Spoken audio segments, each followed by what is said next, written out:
Factorise 6xy minus 4y plus 6 minus 9x। हमें इस equation को फैक्टराइज करना है।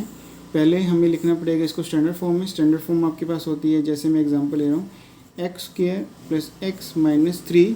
इसके अंदर आपके पास हायर पावर आएगी, फिर लोअर पावर आएगी, फिर आपके पास कांस्टेंट वैल्यू लिखी जाती है। वैसे ही हम इसको लिख देंगे 6xy minus 9x minus 4y plus 6।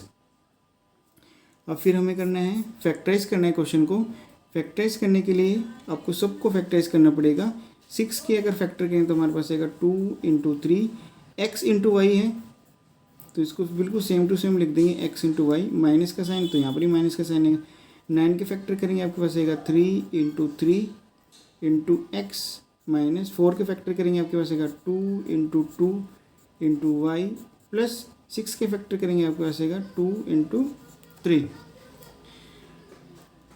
अब हमें इन दोनों वैल्यू में से कॉमन वैल्यू चाहिए और इन दोनों वैल्यू में से भी आपको कॉमन वैल्यू चाहिए।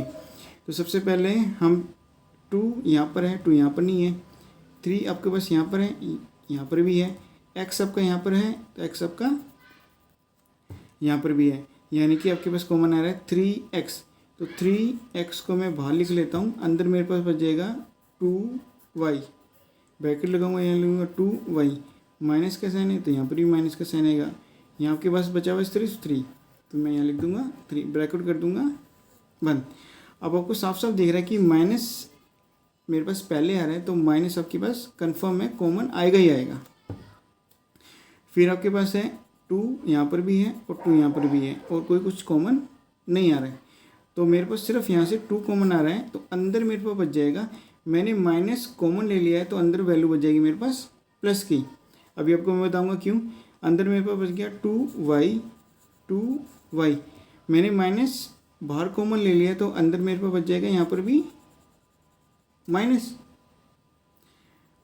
अंदर आपके पास बच जाएगा सिर्फ 3। इसी चीज़ को मैं आपको एक बार और समझा रहा हूँ। देखो ये आपके पास है -2, ब्रैकेट आपके पास है 2y माइनस 3। जब -2 को इन दोनों वैल्यू से मल्टीप्लाई करूँगा तो आपके पास सेम रिजल्ट आना चाहिए। देखो -2 को मल्टीप्लाई करूँगा प्लस 2y से, तो मेरे पास आ जाएगा -2 और 2y आ जाएगा। माइनस माइनस आपके पास होते हैं प्लस, 2 को मल्टीप्लाई करूँ 3 से, 2 को मल्टीप्लाई करूँगा मैं 3 से, आपके पास आ जाएगा 6।